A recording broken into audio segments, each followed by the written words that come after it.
হঠাৎ তুমি চলে আসলা? না, ওই আমি যে কন্ট্রাক্টরের আন্ডারে ছিলাম, কন্ট্রাক্ট শেষ, 1 বছর বয়ে থাকতে হয়, 1 বছর বয়ে খামু কি? এই কারণে আর টাকা টাকা তো গেছে মাসে পাঠাই দিছি, এই কারণে নিলাম 1 বছর বাংলাদেশে থেকে।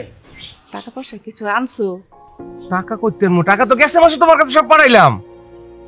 শেষ, সব কিছু শেষ, আমার বোঝা হয়ে গেছে, এই সংসার আর টিকবো না।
বাবা তুমি এখানে বসে আছো, এখানে বসে না থেকে বাইরের জন্য তো একটা ভিসা প্রসেসিং করতে পারো।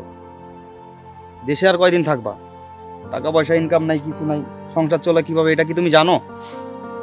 এটা জানলে তুমি আর বিদেশ থেকে এখানে আসতে না। আর সামনের মাসে যে আমাকে একটা হুন্ডা কিনে দিতে চাইছিলা, সেটার কি হবে? কি করবা কি করবা না সেটা আমি জানি না বাবা, আমাকে সামনের মাসে কিন্তু একটা বাইক কিনে দিতেই হবে। এদিকে পড়াশোনা প্রায় শেষ পর্যায়ে, কিছু একটা তো করতে হবে, টাকা পয়সা ছাড়া কি এটা হবে? এভাবে তাকিয়ে লাভ নেই বাবা, টাকা ছাড়া কিছুই হবে না, আমাকে হুন্ডা কিনেই দিতে হবে। সামনের মাসে যে করেই পারো, কিভাবে দিবা আমি জানি না, আমাকে হুন্ডা কিনে দিতে হবে বাবা। এভাবে যদি দেশে থাকো তাহলে আমাদের সংসার চলবে কিভাবে? এটা কি তোমার মাথায় নেই? এদিকে এসে বসে আছে শুধু শুধু।